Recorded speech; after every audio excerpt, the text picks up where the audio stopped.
Okay, welcome to the review and unboxing of the Panasonic Lumix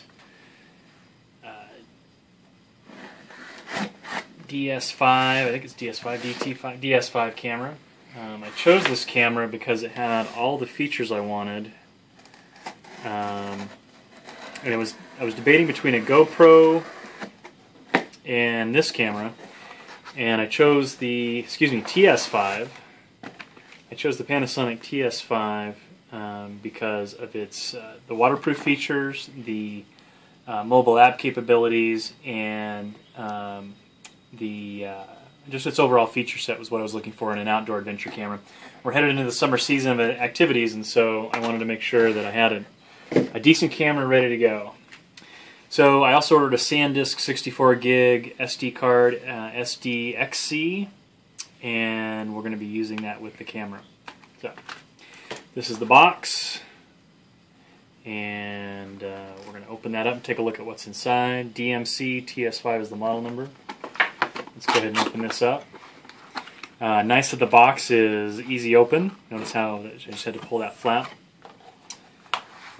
Looks like we've got a quick start guide, a software CD with Photo Fun Studio. We will, if at all possible, we will not be putting that on our computer. Panasonic Wi-Fi connection guide. This actually looks like more like the manual. What have we got here? Cord for the charger. The battery. Now, it's my intention that once Wasabi comes out with a battery for this model of camera, I will be purchasing the Wasabi battery pack to give myself more battery life in the field. Obviously I haven't tested the battery life yet, but I'm suspecting that with the GPS feature and the Wi-Fi feature and all the other features of this camera, that this battery is going to get chewed up pretty quick, and so more than likely it's going to be necessary to have extra batteries on hand when you are out in the field. And I'll be out in the field in June in Moab, and so extra battery power is going to be a requirement. So let's take a look. We have got a charger, and looks like a USB cable. Now on the reviews and the specifications, the connector cable looks like a mini HDMI, but is definitely a proprietary cable to Panasonic. So boo for them on not going with a standard micro USB connector. So, but what are you going to do? Looks like we've got a gray wrist strap, comes with it, and now the camera itself.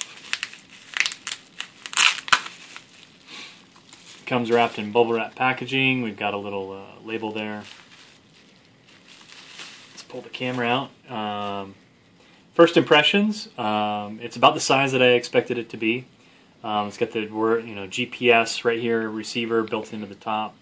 Dedicated video button, shutter on off, and back screen. Looks like it's in good shape. The bottom for the camera mount, which I've done some research on it, I will be mounting this to the top of my bicycle helmet because we're going to be doing some mountain biking later in the season, and so my plan is to build a homemade mount to my bike helmet, so we'll be taking a look at that. A lot of people had interest in what the door looks like. So it looks like there's a locking mechanism, and you unlock the locking switch, and it looks like you go this way. Yep. Pops the door open. Looks like we've got a rubber orange. Interesting that I'll bet you this rubber seal matches the color of the camera. So if you buy a silver, you probably get gray. If you buy a black, you probably get black. So it looks like we've got the slot for the SD card.